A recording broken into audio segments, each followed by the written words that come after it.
Chairman PTI Peshawar high court के फैसले के बाद मीडिया से गुफ्तगू कर रहे हैं।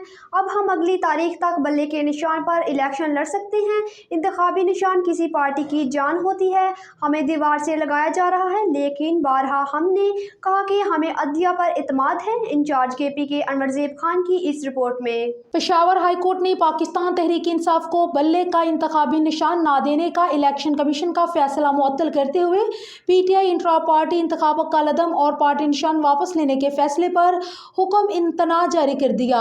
अदालती फैसले के बाद मीडिया से बातचीत करते हुए chairman PTI barrister Gohar Khan का कहना था कि अदलिया ने साजिश खत्म कर दी। अदलिया ने 25 करोड़ आवाम का अदलिया पर एतमाद बहाल किया। हमें दीवार से लगाया जा रहा है, लेकिन बारहा कहा हमने कि हमें अदलिया पर एतमाद है।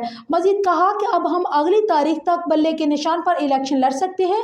इंतखाबी निशान किसी भी पार्टी की जान होती है। ख्याल रहे कि अदालती फैसले में कहा गया था कि केस का फैसला होने तक इलेक्शन कमीशन का फैसला मुअत्तल होगा। अदालती तातीलात खत्म होने के बाद डबल बेंच में ये केस सुना दिया जाएगा।